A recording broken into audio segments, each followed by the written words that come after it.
안녕하세요. 홍프로 스포츠입니다. 적중하신 가족방분들 모두 축하드립니다. 홍프로 가족방에서 모든 경기, 언오버 및 핸디캡, 최종 조합 공유해드리고 있습니다. 적중률 높은 홍프로 가족방은 고정 댓글에 있는 링크로 문의해 주시기 바랍니다.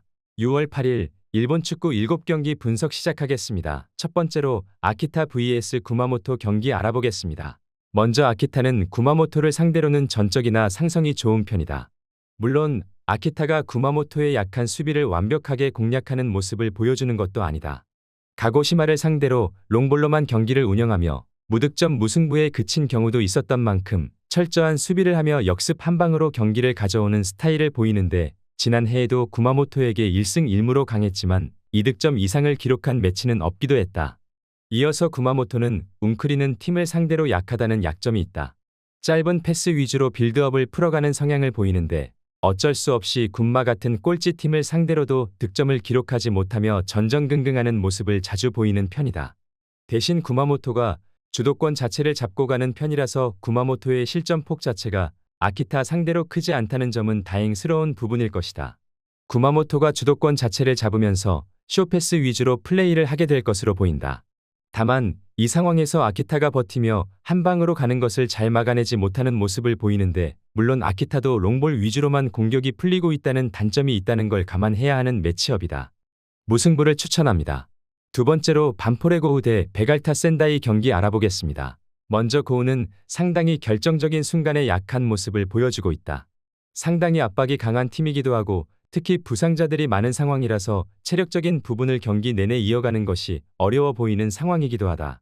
3연패를 기록하는 동안에 결승골은 모두 후반에 허용하는 모습을 보였고, 센다이를 상대로도 최근 1무 3패를 기록하는 등 상대의 전적에서 약한 모습을 보여주고 있는 상황이다. 이어서 센다이는 기본적으로 안정성을 1순위로 택하는 팀이다. 따라서 신승 양상이 매우 잦은 편인데, 다만 다소 소극적인 운영에 비해서 득점 기록은 리그 8위로 아주 낮지는 않은 편이다. 공격진의 성공률이 높은 편이라서 결정력이 나쁜 팀이라고 하기엔 어려움이 따를 것이다. 일단 지켜내면서 고우가 보여주는 수비적인 난조를 저격하는 양상을 꽤 자주 보여주는 등 앞서 언급한 대로 고우와의 상성 자체는 좋은 편이라고 볼 수 있을 것이다. 일단 고우가 부상자들의 속출과 함께 이 때문에 결정적인 순간 후반전에 실점하는 것을 반복하고 있는 모습이다. 고우가 센다이를 상대로는 최근 전적 자체도 좋다고 보기엔 어려움이 따른다. 특히 센다이가 고우를 상대로는 득점력을 잘 뽑아내는 편이기도 하다. 베갈타 센다이 승리를 추천합니다. 영상은 잘 보고 계신가요? 핸디, 언오버 및 최종 조합 공유받아 보실 수 있는 가족방 입장 방법 알려드리겠습니다. 첫 번째로 영상 하단에 댓글을 클릭해 주세요. 두 번째로 댓글에 링크를 클릭해 주세요. 마지막으로 채팅 참여하기 후 메시지 주시고 답장 기다려 주시면 됩니다. 나가기 하시면 가족방 입장 시켜드릴 수 없습니다. 언제든 편하게 문의 주시기 바랍니다. 세 번째로 시미즈 대 후지에다 경기 알아보겠습니다. 먼저 시미즈는 기본적으로 오픈플레이나 세트피스 상황을 쥐어짜내서라도 결정적인 찬스를 만들어내는 역량이 좋은 팀이다. 문제는 시미즈가 요코하마 FC 같이 압박에 강하고 수비가 되는 팀을 상대로 약한 모습을 보인다는 점인데, 지난 시즌에도 후지에다와 1승 1패로 백중세를 기록하는 모습을 보이기도 했다. 올 시즌 후지에다가 공세적인 팀을 상대로 어느 정도 안정성을 보여줬다는 점이 꽤 부담으로 다가올 수 있을 것이다. 이어서 후지에다는 지난 시즌 고우를 상대로 더블을 당하는 등 공격적인 스타일로 운영하는 팀에게 약점을 드러낸 편이었다. 다만 지난 경기에서는 고우에게 공을 쥐어주는 상황이나 만회를 위해서 고우가 페이스를 올리는 상황에서도 지키는 능력은 보여준 모습이다. 물론 후지에다도 원정에서는 공격 성공률이 리그 20위 정도로 매우 낮은 모습이기도 하다. 주도권을 잡은 상황에서도 득점력이 뚜렷하다고 볼 수 있는 모습은 보여주지 못했다. 일단 시미즈도 어느 정도 수비나 역습에 강한 팀들에게 약점을 드러내는 편이다. 후지에다도 원정에서의 득점력을 신뢰하기에는 어려운 팀이라고 하지만 고우를 상대로 상성을 극복해내는 등 공격적인 팀들을 상대로도 괜찮은 수비적 퀄리티를 보여준 모습이기에 시미즈의 신승을 예상해본다. 시미즈 승리를 추천합니다. 네 번째로 도쿠시마 대 요코하마 FC 경기 알아보겠습니다. 먼저 도쿠시마는 최근 기세는 좋지만 요코하마 FC를 상대로 제법 약한 모습을 보인다. 특히 구마모토나 고우같이 압박 강도가 강한 팀에게 매우 취약한 편인데, 요코하마 FC도 중원에서의 압박이 매우 강한 편이다.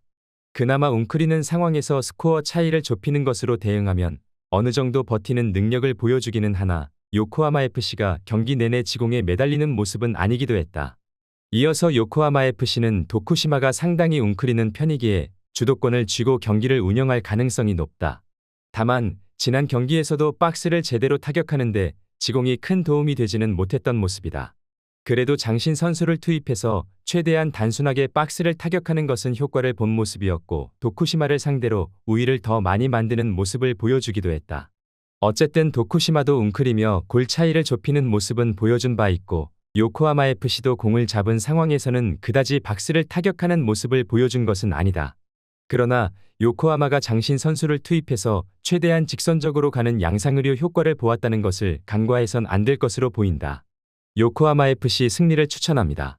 영상은 잘 보고 계신가요? 핸디, 언어버 및 최종 조합 공유받아 보실 수 있는 가족방 입장 방법 알려드리겠습니다. 첫 번째로 영상 하단에 댓글을 클릭해 주세요. 두 번째로 댓글에 링크를 클릭해 주세요. 마지막으로 채팅 참여하기 후 메시지 주시고 답장 기다려 주시면 됩니다. 나가기 하시면 가족방 입장 시켜드릴 수 없습니다. 언제든 편하게 문의 주시기 바랍니다. 다섯 번째로 에임에 미토 경기 알아보겠습니다. 먼저 에임에는 현재 폼이 매우 심상치 않다. 일단 상대가 지공을 하는 상황에서는 어느 정도 박스를 막아세우는 능력치는 보여주는 편인데 직선적으로 박스를 타격하는 상황에서 매우 약점을 드러내고 있는 모습이다.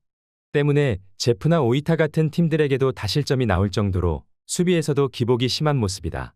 공격이 뛰어나지 않은 에이메의 특성상 수비마저도 경기마다 너를 뛴다는 점은 상당한 리스크라고 볼 수 있을 것이다. 이어서 미토는 다득점과 친한 편은 아니다. 그래도 최근에는 상위권을 상대하는 상황이 아니면 나쁜 모습을 보이진 않았고 테라누마 같은 선수들의 개인 기량을 앞세워서라도 상대의 수비진을 헤집어 놓는 역량을 보여주고 있는 상태다. 일단 미토도 어느 정도 버티고 한 방이라는 키워드를 앞세울 수는 있을 것으로 보고 있다. 일단 두 팀이 모두 득점력과 그렇게 친한 팀은 아니라고 보는 것이 낫다.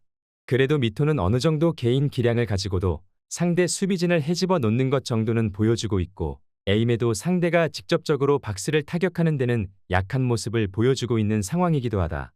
미토 승리를 추천합니다. 여섯 번째로 도치기 대 군마 경기 알아보겠습니다. 먼저 도치기는 공격력이 문제다. 중앙에 생각보다 힘을 좀 실어주는 편인데 슈팅 숫자는 리그에서 두 번째로 적은 팀이기도 하다. 사실 도치기가 지난 시즌에도 전개 자체가 좋은 팀이라고 보기는 어려웠던 것이 사실이기도 해서 도치기의 빈공이 이상한 현상이라고 보긴 어렵다. 다행히 군마의 경기력도 거기서 거기라 도치기가 군마전에서는 일방적으로 당하는 모습은 아니었다는데 기대를 걸어야 할 것이다. 이어서 군마는 공격에서의 고민이 깊을 것으로 보인다. 아예 슈팅 숫자가 리그 꼴찌인 전력이기도 하다. 야마가타와 공수가 바뀌는 템포 빠른 경기를 했지만 PK를 놓치며 골대샷을 날리는 등 선수들의 전반적인 결정력도 떨어지는 모습을 보여주기도 했다. 그래도 14위 이하 하위권 팀들을 상대로는 어느 정도 웅크리며 실점을 억제하는 면모는 보인 바 있다. 두 팀이 서로 공격에는 그다지 힘을 쓰지 못하는 양상이 강한 편이다. 전적 자체도 최근에는 꽤 팽팽하게 어느 한쪽으로 기울지 않는 모습인데 서로 중앙 공격에 힘을 쏟는 편이기는 하지만 결국 슈팅 숫자가 최하위권이라는 점을 감안해야 하는 매치업이다. 무승부를 추천합니다. 영상은 잘 보고 계신가요? 핸디, 언어버 및 최종 조합 공유받아 보실 수 있는 가족방 입장 방법 알려드리겠습니다. 첫 번째로 영상 하단에 댓글을 클릭해 주세요. 두 번째로 댓글에 링크를 클릭해 주세요. 마지막으로 채팅 참여하기 후 메시지 주시고 답장 기다려 주시면 됩니다. 나가기 하시면 가족방 입장 시켜드릴 수 없습니다. 언제든 편하게 문의 주시기 바랍니다. 일곱 번째로 야마구치 대 제프 유나이티드 경기 알아보겠습니다. 먼저 야마구치는 일단 수비에 집중력이 좋은 모습이다. 사실 찬스를 아예 안 주는 편도 아니고 빌드업에서의 실수는 어느 정도 나오는 편이지만 수비가 득점으로 연결될 만한 시퀸스를 몸으로 막아내는 모습도 보여주는 등 어느 정도 실점을 줄이는 개인의 기량이 상당히 좋은 모습을 보여주고 있다.